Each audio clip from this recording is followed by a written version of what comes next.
Welcome to Art 3 and 4 with Mr. Gibbons at Vernon Malone College and Career Academy.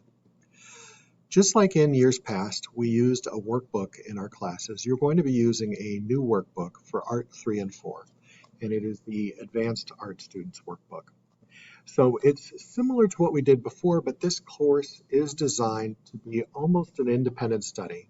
In the beginning, we're going to have a few projects that we'll do together, and then we'll graduate into doing things that are definitely more independent, where you can choose if you want to do painting, you want to do drawing, sculpture, whatever it is that your heart sort of desires. But we need to do it in an organized sort of way, so if an administrator comes in here, they can see that everybody's on task, even though everybody might be doing something very different. So this is going to be our scaffold to kind of hold it all together so that I know you're on task and you are learning something along the way. So let's start off with some of the basics of what you're going to find in the book. So we have a little bit of information about self-censorship and what that actually means. So even though you're a high school student in an advanced art class, we still need to be school appropriate because it's a high school.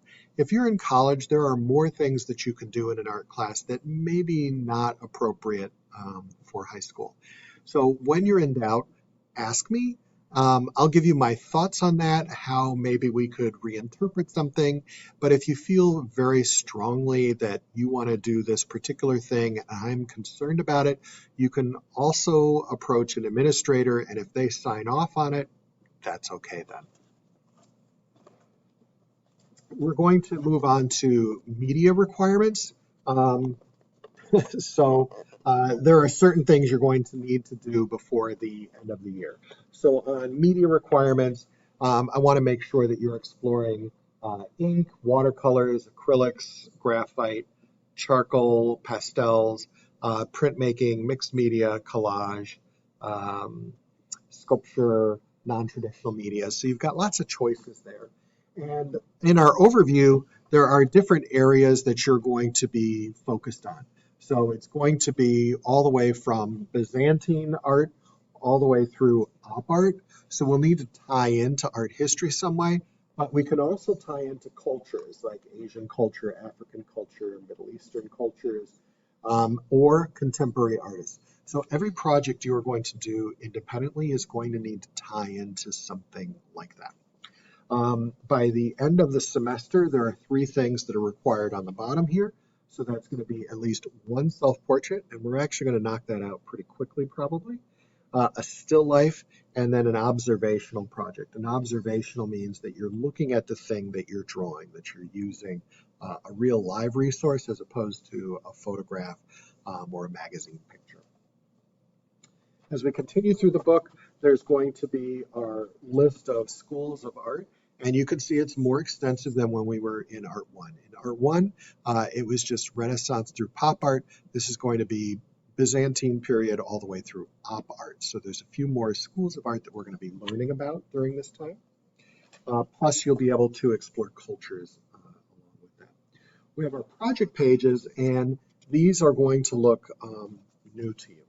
So before we do a project and you take on something independent, we need to have a scaffold so I know you know what it is that you're doing.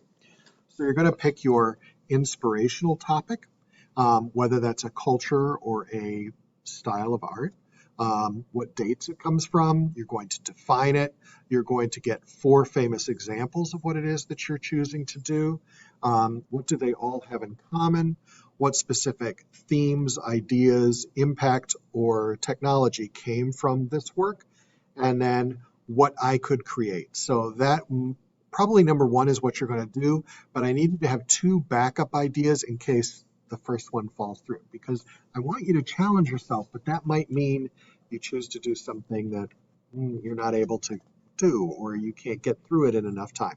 So you'll have some backups there. The next page will be where you're going to do your preliminary sketch. I would call that more of a thumbnail than a sketch, because you may want to do a sketch at the actual size of the project that you want to do. And then after that, we're going to have our progress indicators. And this is where, if an administrator comes in, that they can actually see, oh, they know what they're doing, they know what they're working on. So You're going to transfer a little information over from the other page about what's your inspiration for the project, what is your idea, your concept, and it is connected to the inspirational idea because of this. And then you're going to go ahead and put in your project title, your intro date, and we'll all start with the same kind of intro date. You're going to have your sketch complete, your transfer, your design, and begin your final project. Like these will be dates, and then there'll be a deadline. Usually it's about 2 or 3 weeks. It's very rare that a project is going to go beyond that. And then if you need to set other mini deadlines for yourself, you can go ahead and do that in there. This next part here is what the administrator is probably going to be most interested in and what's going to help us kind of keep on task with this project.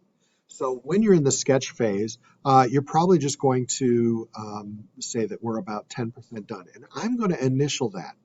And then maybe a couple days later, I'll look at your book again, and maybe you're moving on to your final project and you've just got lines down. So maybe you're at 30% done. If the next few days you're still at 30%, then we can have a discussion about why aren't things moving forward. But some people may get through this much faster than others. Sometimes the beginning part is very quick, and then the finishing part takes a lot of time. And sometimes the beginning takes a lot of time, and then the finishing is much faster, particularly for like conceptual ideas, like if you're splashing paint or doing something kind of abstract. Then over here is our rubric, and the goal is that everybody should be able to get a 90 at least, and that's this column here. So you would just underline what you think you hit there.